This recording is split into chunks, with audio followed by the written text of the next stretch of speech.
두 번째 서면 덜 떨릴 줄 알았습니다. 네, 더 떨립니다. 이 시간 하나님의 형상이란 제목으로 하나님의 말씀과 은혜를 나누겠습니다. 어떤 중년의 여인이 중병에 빠졌습니다. 혼수 상태에 있습니다. 생과 사의 갈림길 가운데 허우적거리고 있을 때 저 멀리서 어떤 목소리가 들려옵니다. 너는 누구냐?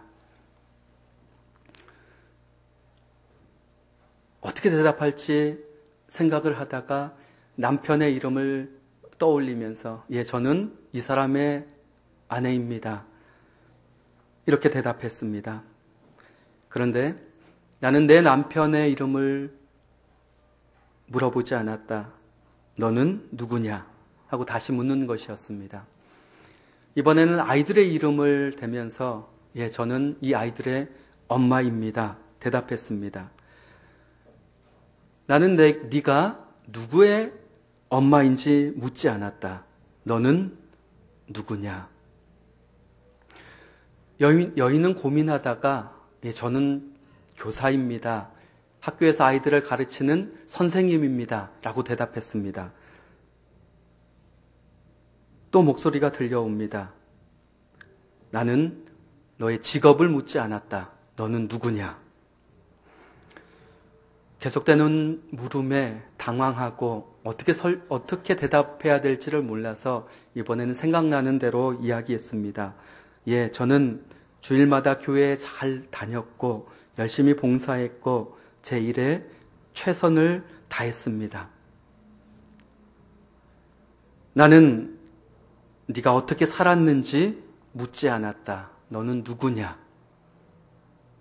결국 여인은 제대로 대답하지 못하고 혼수 상태에서 깨어났다고 합니다.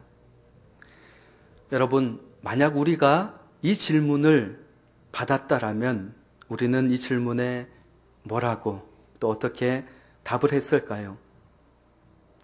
가정과 교회와 또 직장, 거하는 곳마다 우리를 설명하는 많은 직책이 있습니다. 타이틀이 있습니다. 그러나 그것들이 정작 내가 누구인지, 내가 어떤 존재인지는 말해주지 못합니다. 나는 누구인가? 또 나는 어떤 존재인가? 이 물음은 참 어렵지만 중요한 질문입니다. 그 답변에 따라서 우리의 가치관과 삶의 방식이 달라지기 때문입니다. 우리는 그 대답을 이 시간 우리를 창조하신 하나님의 설계도인 성경 말씀을 통해서 찾아보기를 원합니다. 26절입니다. 하나님이 이르시되 우리의 형상을 따라 우리의 모양대로 우리가 사람을 만들고 27절입니다. 하나님이 자기 형상 곧 하나님의 형상대로 사람을 창조하시되 결론부터 내리자면 인간은 무엇을 따라 창조되었습니까? 하나님의 형상을 따라 지음 받았습니다. 하나님의 형상을 가진 존재입니다.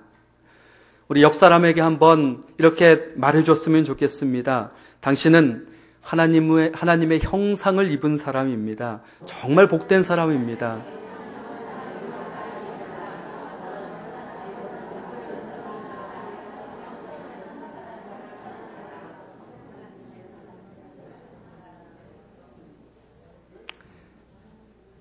하나님의 형상을 입었다라는 그 사실 하나만으로도, 우리가 하나님을 닮았다라는 그 사실 하나만으로도 우리는 얼마나 특별한 존재이고 얼마나 가치가 있는 존재인지 모릅니다. 여기서 형상으로 쓰여진 첼렘이란 단어는 그늘지다 라는 뜻으로 그림자를 나타냅니다. 그림자가 그 실체의 모양을 반영하듯이 지음을 받은 인간이 하나님을 닮았다라는 것입니다. 과거 초대교회 교부들은 이 형상을 하나님의 외적인 신체의 모습으로 이해를 했습니다. 그러나 영이신 하나님께서는 육체의 형체가 없기에 오히려 외적인 모양이 아니라 내적인 하나님의 성품을 가리키는 것으로 이해되어야 할 것입니다. 2장 7절에 여호와 하나님이 땅의 흙으로 사람을 지으시고 생기를 그 코에 불어넣었으니 사람이 생명이 되니라 라고 하신 말씀처럼 인간은 흙으로 지어졌습니다. 그러나 인간의 생명에 흙에 있지 않다라는 것입니다. 우리의 생명에 흙에 있는 것이 아니라 생기를 그 코에 하나님께서 직접 불어넣어 주셨듯이 흙이 아니라 하나님께로부터 우리의 생명이 왔다라는 것입니다. 그래서 하나님이 만드신 모든 짐승들의 생명과는 질적으로 다릅니다. 이 세상 만물 가운데 하나님의 형상으로 창조된 것은 오직 인간뿐입니다.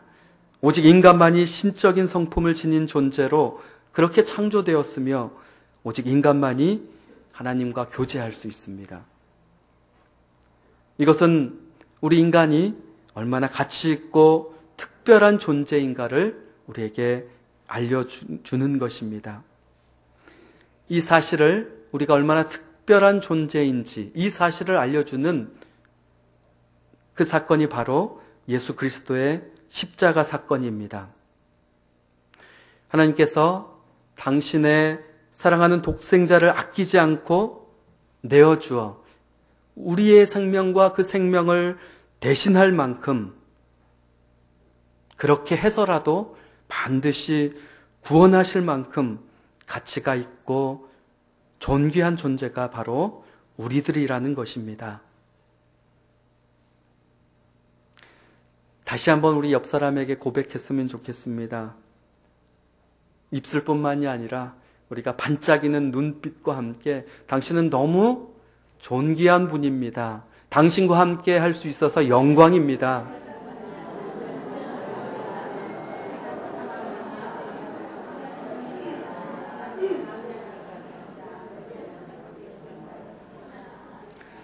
예, 맞습니다. 하나님의 형상을 입은 여러분 한 사람 한 사람과 이렇게 한 공동체 안에서 함께 예배드릴 수 있어서 얼마나 큰 영광인지 모릅니다. 세상의 문화, 사단의 문화는 인간의 이 가치를 얼마나 왜곡시키는지 모릅니다. 그리스 신화에 보면요, 인간을 신의 종으로, 노예로 표현합니다. 신을 위한 하수인, 신을 위한 일꾼 정도로밖에 표현하지 않습니다. 그 이상은 없습니다. 신과 교제하며 함께 사랑을 나누는 것이 불가능합니다. 그러나 성경은 인간이 얼마나 고귀한 존재인지를 계속해서 지속적으로 말씀해 주고 있습니다. 인간이 범한 죄가 부정할 뿐이지 하나님께서 창조하신 인간이 부정한 존재가 아니며 하나님을 떠나 우상을 섬기는 그 악한 행실이 하나님의 심판과 징계의 대상이지 하나님께서 만드신 우리 인간은 여전히 구원과 사랑의 대상임을 계속해서 말씀해주고 있습니다.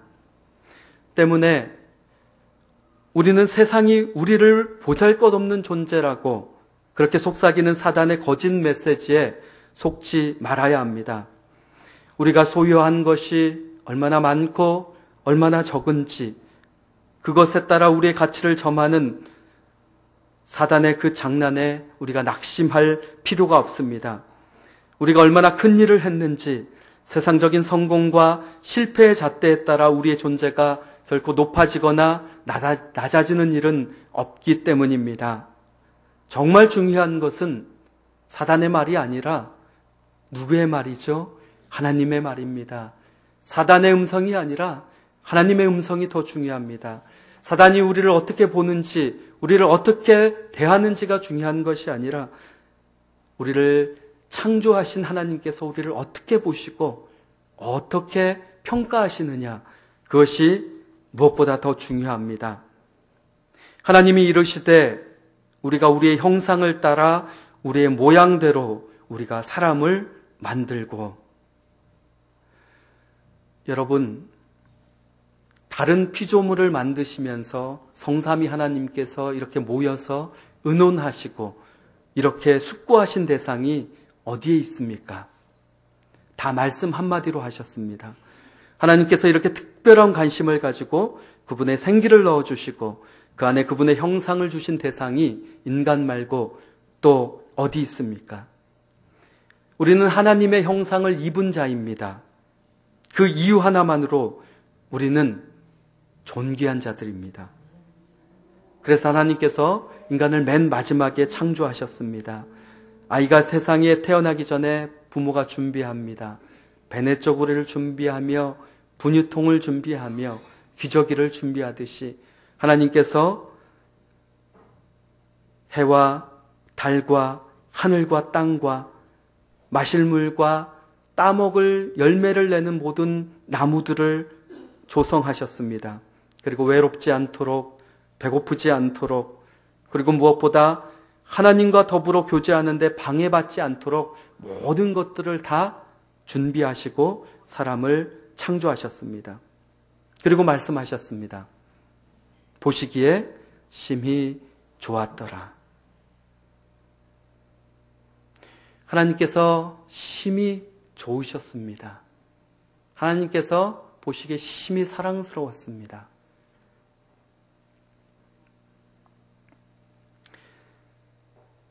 그렇다면 하나님께서 왜 인간을 하나님 닮은 형상으로 만드셨을까요? 28절을 보겠습니다. 하나님이 그들에게 복을 주시며 하나님이 그들에게 이르시되 생육하고 번성하여 땅에 충만하라. 땅을 정복하라. 바다의 물고기와 하늘의 새와 땅에 움직이는 모든 생물을 다스리라 하시니라. 다스려라. 하나님 닮은 형상으로 다스려라. 그럼 우리가 하나님의 뭘 닮았다라는 것일까요? 하나님의 형상이란 뭘까요? 우리가 완벽하게 표현할 수 없지만 그래도 우리가 아는 단어 중에 우리가 사용하는 단어 중에 딱 하나를 꼽아서 표현하라고 한다면 성품이란 단어를 둘 수 있습니다. 우리가 하나님을 닮았습니다. 하나님께서 하나님 닮은 형상을 우리에게 주셨습니다. 하나님의 성품을 우리에게 주셨습니다. 하나님의 형상으로 다스리라는 것입니다. 하나님 닮은 성품으로 다스리시기를 원하셨습니다. 여기서 다스린다라는 말은 두 가지의 뜻이 있습니다. 첫 번째는 경작하다라는 뜻이 있고 두 번째는 예배하다라는 뜻이 있습니다. 에덴 동산에서 인간에게 부여된 사명은 모든 하나님의 만드신 것을 하나님 닮은 성품으로 다스리고 관리하는 것입니다. 또한 주인 되신 하나님을 즐거워하며 그분을 예배하는 것입니다. 여기에 하나님의 형상대로 지음받은 우리의 삶의 목적이 있습니다. 우리가 다른 짐승처럼 하루하루 우리의 만족과 우리의 기쁨을 위해 먹고 마시는 삶이 아니라 우리의 행복한 미래를 위해 곳간에 쌓을 것을 예비하기 위해 준비하기 위해 애쓰는 삶이 전부가 아니라 하나님과 교제하는 것입니다. 하나님을 예배하며 사는 삶입니다. 그리고 그 가운데 이 세상을 잘 다스리는 것입니다. 그런데 문제는 죄로 말미암아 하나님의 형상이 우리 가운데 파괴되었다라는 것입니다. 그래서 우리는 하나님을 기쁘시게도 영화롭게도 하지 못하며 이 세상을 하나님의 뜻대로 관리할 수 없게 되었습니다. 하나님의 형상을 잃어버리니 그때부터 인간은 동물처럼 욕심대로 본성대로 그렇게 살아갑니다. 그 예로 이 세상에 먹을 것이 없어 굶어 죽는 사람들이 얼마나 많은지 모릅니다. 왜요? 세상의 그 많은 쌀들의 90%를 10%도 안 되는 소수의 사람들이 다 가지고 있습니다. 옆에서 사람들이 먹지 못해 힘들어합니다. 굶어서 쓰러집니다. 그러나 오히려 그 쌀을, 그 식량을 바다에 버리면 버렸지 그것을 나눠주지 않습니다. 하나님의 형상이 파괴된 인간이 돈에 마음이 사로잡혀 동물처럼 자기 자신의 욕심을 채우며 그렇게 살아갑니다. 그래서 결과적으로 나머지 10%의 쌀을 그 수많은 90%의 사람들이 나눠 먹는 그러한 처지가 되었습니다. 여러분, 무섭지 않습니까? 하나님을 떠난 인간은 참 무섭습니다. 그런데 시간이 지나면 지날수록 더 무섭고 더 악해질 것입니다. 하나님께서 주신 형상, 그 안에 있는 하나님의 성품을 따라 다스리는 것이 아니라 욕심과 탐욕을 따라, 부패한 본성을 따라 세상을 지배하려고 하기 때문입니다. 그리고 점점 악과 부조리가 많아지면 많아질수록, 그 속도가 빨라지면 빨라질수록 동시에 이 땅에 하나님의 심판의 시간도 우리 가운데 더 가까이, 더 빨리 다가오게 될 것입니다. 하나님의 형상이 회복되어야 합니다. 우리의 삶 가운데서도 하나님의 형상이 온전히 회복되어야 합니다. 하나님께서 우리 인간을 만드셨을 때 그 오리지널 디자인이 회복되어야 합니다. 죄로 오염되고 부패되어 상하고 깨어진 상태가 아니라 처음 하나님께서 계획하시고 만드셨고 심히 보기 좋았더라 그 모습으로 우리가 돌아가야 합니다. 이를 회복하기 위해 예수 그리스도께서 이 땅에 오셨습니다. 죄로 오염된 하늘과 땅을 회복하며 나라와 나라, 민족과 민족을 회복하며 개개인의 삶을 회복하여 주시기 위해 이 땅에 오셨습니다. 그리고 말씀하셨습니다. 다 이루었다. 십자가에서 다 이루셨습니다.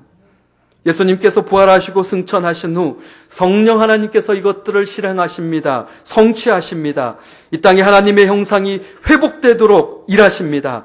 나라와 민족 가운데 하나님이 디자인하였던 그 모습 그대로 하나님의 형상이 회복되어지도록, 그래서 그 나라와 민족들이 하나님을 예배하는 모습으로, 하나님만 섬기는 모습으로, 하나님의 법을 따라 하나님 한 분만 바라보도록 그렇게 일하십니다. 동일하게 우리 각자의 삶 가운데서도 성령 하나님께서 일하십니다. 우리의 삶 가운데 하나님을 닮은 성품이 흘러가도록 그 막힌 것을 허무시며 그 장애물을 치워주십니다. 다시 하나님의 음성을 듣게 하시며 다시 하나님께로 그 발걸음을 돌리게 하시고 하나님 외에 다른 것에 도움을 구하였던, 하나님 외에 다른 곳에서 안정감을 느꼈던 우리들을 찾아와 주시어서 또 사랑한다 말씀하여 주시고 또 회복의 손길로 손 내밀어 주시어서 다시 우리를 이끄십니다. 그래서 희미해진 하나님의 형상을 회복시켜 주십니다. 사단은 어떻게든지 우리 안에 있는 하나님의 형상을 가리려고 합니다. 어떻게든 드러나지 못하게 수단과 방법을 다 사용합니다.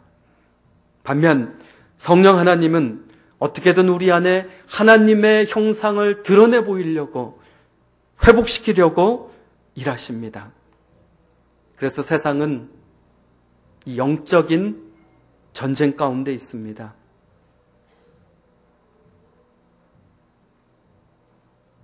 사단의 열심과 성령님의 열심이 날마다 부딪히며 그 안에 스파크가 튀기며 날마다 치열하게 싸우고 있는 것입니다. 우리의 삶의 한복판에도 이 영적인 싸움이 치열하게 벌어지고 있습니다. 사단은 하나님의 형상을 입은 사람으로 살아가지 못하도록 그렇게 우리를 인도합니다. 내가 누구인지 모르도록, 알더라도 최대한 늦게 알도록 온갖 힘을 다합니다. 이러한 상황 속에서 그렇다면 우리가 어떻게 하나님의 형상을 회복할 수 있을까요? 어떻게 하면 될까요? 하나님의 계명으로 돌아가는 것입니다. 하나님께서 우리에게 주신 계명이 있습니다. 우리가 너무나 잘 아는 계명입니다. 십계명입니다. 십계명을 하나님께서 우리에게 왜 주셨습니까? 그 목적이 무엇입니까? 죄로 인해 파괴된 하나님의 형상을 회복시키기 위한 그러한 계명입니다. 십계명의 내용이 무엇입니까? 우리 성경책 맨 뒤에 있는데 우리 같이 한번 보기 원합니다. 우리가 주기도문과 사도신경은 예배 때마다 고백하지만 십계명은 사실 잘 접하지 않습니다. 그래서 어떨 때는 계명의 순서도 헷갈릴 때가 있습니다. 우리가 십계명을 대하면서 다시 한번 생각할 것은 이 십계명이 우리가 세례를 받을 때 그때 세례를 받기 위해서 외워야 할 암기사항이 아니라는 것입니다. 십계명은 내가 나의 삶 가운데에서 살아내야 할 하나님의 법입니다. 우리 한번 따라해 볼까요? 십계명은 내가 살아내야 할 하나님의 법입니다. 한 번 더 따라하겠습니다. 십계명은 하나님의 형상을 회복시키기 위해 나에게 주신 하나님의 법입니다. 첫 번째 계명부터 읽겠습니다. 제가 제 일은 하면 여러분이 한 목소리로 고백하는 것입니다. 제 일은 제 이는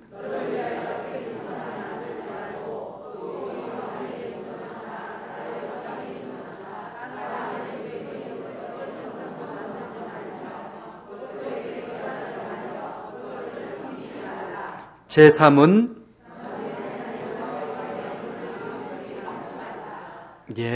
무슨 말입니까? 바꿔 말하면 우리 안에 하나님의 형상이 일그러지기 전에는 하나님이 창조하신 인간이 어떻게 살았다고요? 오직 한 분 하나님만 의지하고 살았습니다. 오직 한 분 하나님만 예배하며 살았습니다. 오직 한 분 하나님만 경외하며 살았습니다. 그러나 하나님의 형상이 일그러졌을 때, 하나님의 오리지널 디자인이 깨어졌을 때 하나님 외에 다른 신을 뒀습니다. 우상을 만들고 우상을 섬기며 그 앞에 분향하며 다른 신을 섬기기를 즐거워했습니다. 하나님 알기를 우습게 알았던 것입니다. 계속 네 번째 계명 보겠습니다. 제4는 제5는 제6은 제7은 제8은 제9는 제10은 아멘. 여러분, 우리가 이렇게 살면 어떻게 될까요? 하나님의 형상을 입은 하나님의 피조물이 원래 죄 가운데 그 형상이 이그러지고 상해지기 전에 이렇게 살았다라는 것입니다. 그런데 그것이 파괴됨으로 말미암아 하나님께서 원하시지 않는 악한 길로 가버렸습니다. 십계명은 다시 하나님의 성품이 우리 안에 회복될 수 있는 길을 제시해 줍니다. 하나님께서 기뻐하시는 삶을 우리에게 보여줍니다. 여러분, 결코 십계명은 우리에게 무거운 짐을 주기 위해서, 우리를 힘들게 하기 위해서 주신 것이 아닙니다. 십계명은 회복을 위한 법입니다. 십계명은 우리를 살리는 법입니다. 그래서 우리의 악한 길을 떠나서 하나님께서 기뻐하시는 의의 길로 그렇게 우리를 인도하는 축복의 법입니다. 참 감사하지요. 하나님께서 우리를 사랑하셔서 이렇게 살기를 원해 하고 자세하게, 참 친절하게 계명마다 하나님의 마음을 또 적어서 우리에게 주셨습니다. 얼마나 감사한지 모릅니다. 우리 하나님께 감사의 고백을 드려봤으면 좋겠습니다. 하나님, 십계명을 주셔서 참 감사합니다. 감사합니다. 예. 이제 말씀을 맺겠습니다. 하나님께서는 우리를 하나님의 형상대로 지으셨습니다. 하나님을 닮았다라는 것은 우리가 하나님의 성품을 가졌다라는 것입니다. 우리는 하나님의 성품을 가진 자입니다. 그러므로 하나님께서는 우리 안에 그 하나님의 성품이 드러나며 그렇게 살기를 원하십니다. 범죄한 우리가 그렇게 살 수 있도록 하나님께서 특별히 예수 그리스도를 통하여 십자가에서 그 길을 여셨습니다. 성령님께서 우리와 함께 하시면서 그 길을 함께 동행해 주십니다. 그래서 하나님께서 우리에게 원하시는 것은 오직 하나님 한 분만 의지하며 오직 하나님 한 분만 예배하는 그러한 삶을 살기를, 그러한 삶을 살아내기를 우리에게 기대하시며 우리에게 힘을 주시고 함께 하십니다. 이렇게 하나님께서 기뻐하시는 그런 삶을 사는 우리 모두가 되기를 주님의 이름으로 축원드립니다. 기도하시겠습니다.